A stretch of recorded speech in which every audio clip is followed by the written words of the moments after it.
Whether it's a business talk with your coworkers, with your team, with your seniors, or you're addressing an important formal meeting, or you are having a formal gathering, or you're striking up a normal conversation with your coworker, and you want to leave significant, outstanding, or infallible remark upon your HR, upon your company, upon your vendor, upon your client, upon your coworkers or your colleagues, or you want to leave a very much impressive remark upon your audience. So if you really want to grab their attention right away, instantly in one glance, then I would say make sure that you are writing down your hypercivic, organizing together, be prim and proper, be affirmative, don't sound too slushy or colly, so rather strike a balance between your emotions, between your behavior, between your temperament, and carry gravitas and look mature. When I say mature, I do not mean stern cold or reserved look. I simply meant that you got to behave, think, or act seriously or rationally, diplomatically. You got to be cognizant, you got to be phlegmatic. You need to carry calm and composed demeanor, body language, and personality. Or you should remember to crack a smile once in a while.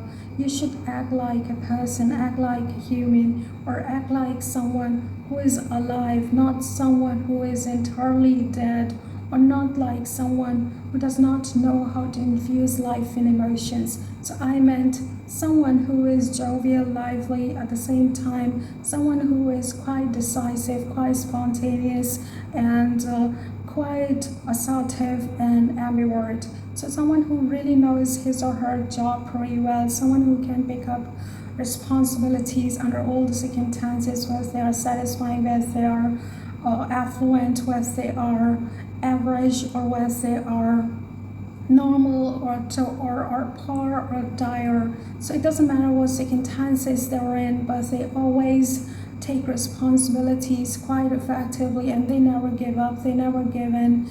They always keep on moving, keep on improving, and keep on learning, and they never stop. So someone who is quite independent and strong, or someone who really knows how to pick up responsibilities, how to pick up tasks, or how to entertain tasks of all kinds, and at the same time become or has ability to become a great team player.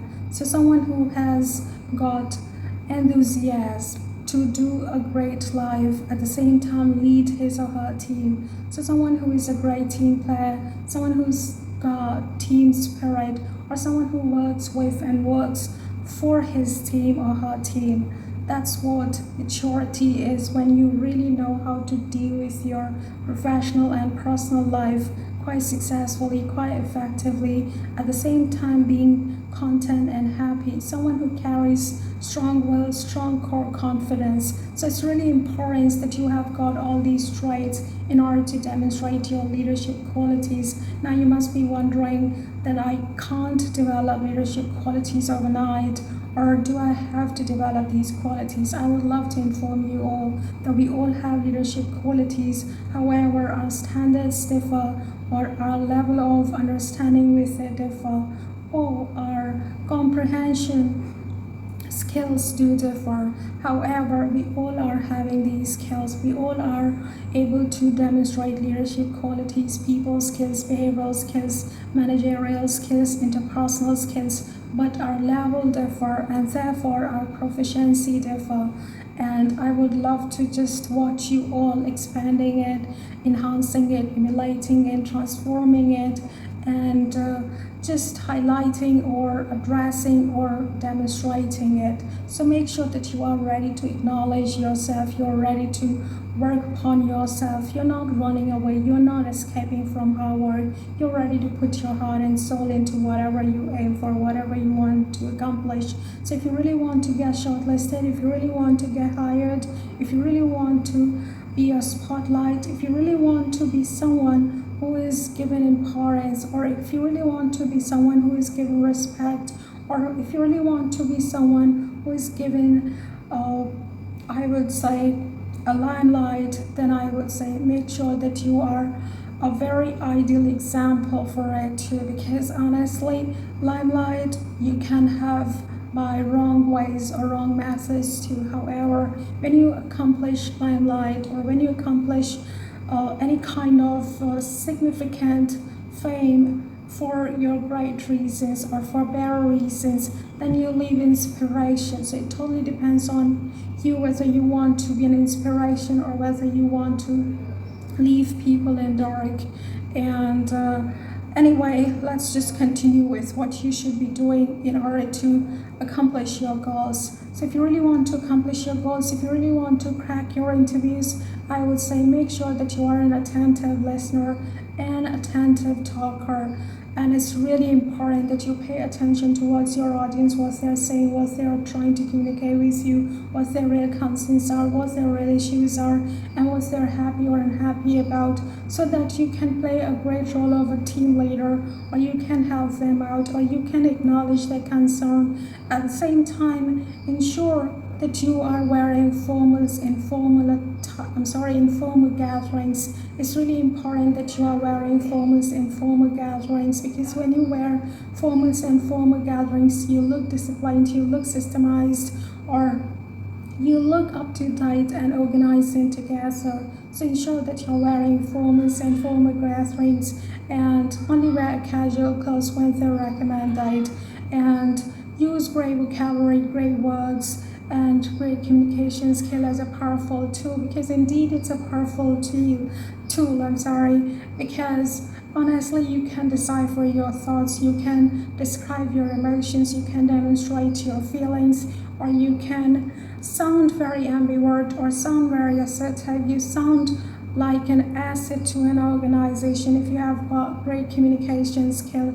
I did not mean that you got to be an extrovert person who talks on and on. I just simply meant someone who really has great communication skill, who really knows how to use proper words at proper occasions, and someone who really knows how to be fluent, or someone who is talking for fair reasons, or someone who really knows how to do an effective talking, or someone who is a very great talker, someone who does his or her presentations pretty successfully. It's really important that you are a successful talker, you are a successful achiever, or you are someone who really knows how to explain his or her thoughts. If you can't explain small little things, probably you might fail, probably you might, I would say, flunk. So just use communication skill as a powerful tool, and indeed it's a powerful tool.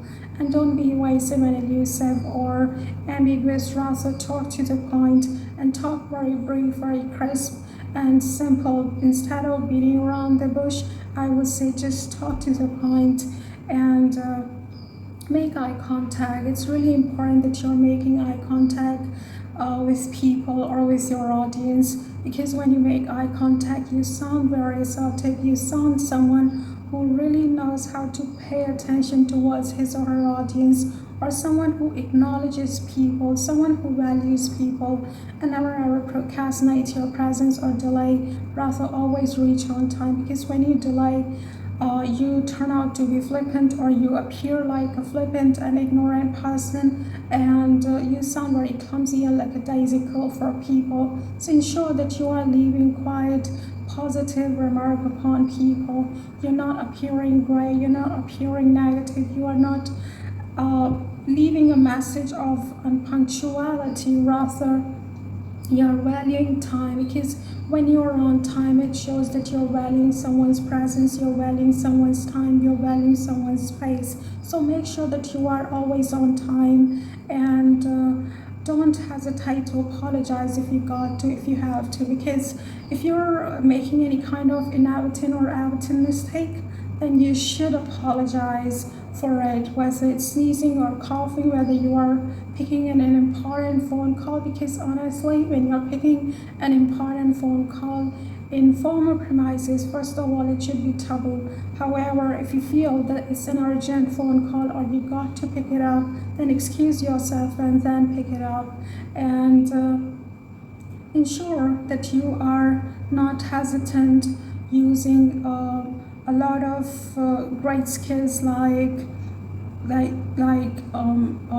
behavioral skills, people skills, managerial skills, or I will say interpersonal skills. Honestly, if you're gonna have these skills, or if you're gonna develop these skills to a larger extent, or if you're gonna work upon them, then you will feel that you're doing quite great in your life, and you will feel better about yourself. I'm sorry for the clamor my father is in, and therefore you must be hearing the bikes clamor. He loves to ride bikes still at this age, and anyway, it's like it's a guy thing. I can't hinder or I can't talk about it, and I live with my family, therefore it's so obvious to hear such hinder or to hear such sounds once in a while. And this was the doorbell, not doorbell, sound of a clutch or latch, whatever it is, I really don't know. I got to do whatchamacallit. And yes, don't do whatchamacallit much in formal premises. Don't act like a glib, rather make sure that you are talking to the point. It's really important. And do reading or writing or exercising or journal or anything that you appreciate, anything that you like, anything that you would like to think of, anything that you like actually, because when you do something that you are interested in or that interests you, then you feel quite energetic, you feel quite good, you feel quite agile. So do something where you feel confident, do something that makes you feel different, radiant or chirpy, or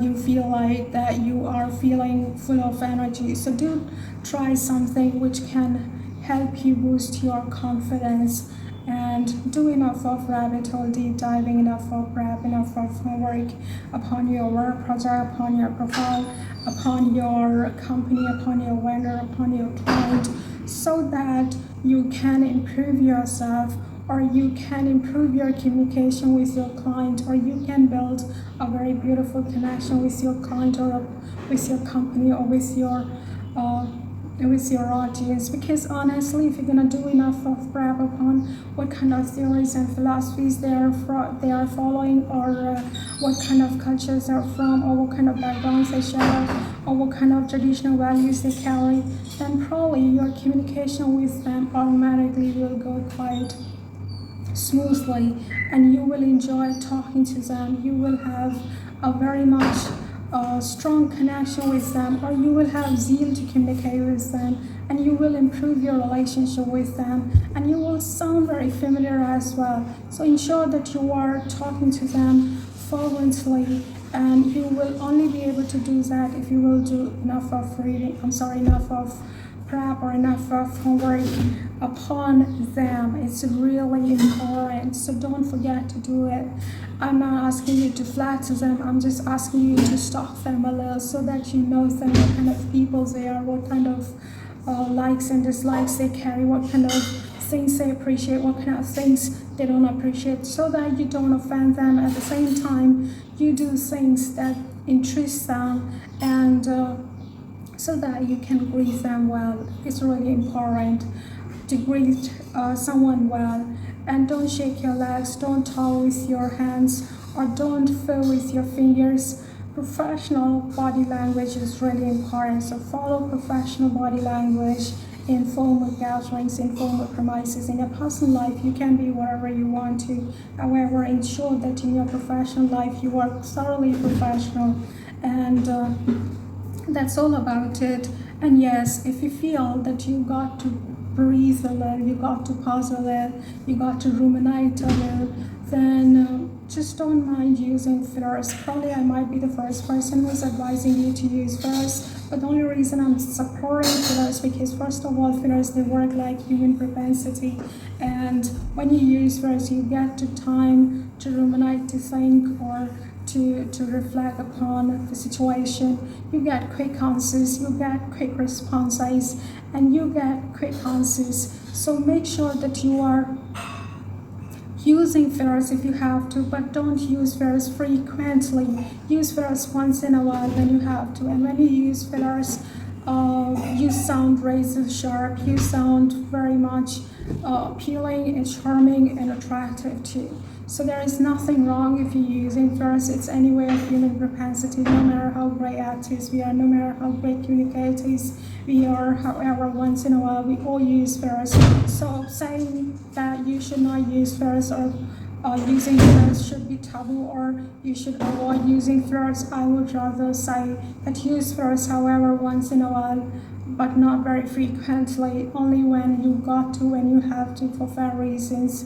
And that's all I wanted to communicate, because I personally feel that we should be the way we are, or we should remain the way we are. We should not try to be a rebel. We should not try to be someone who is entirely scripted, but at the same time we should also sound prepared and accentuate great qualities or attributes of yours. Don't highlight negative or gray areas of yours, rather work upon them, improve them, and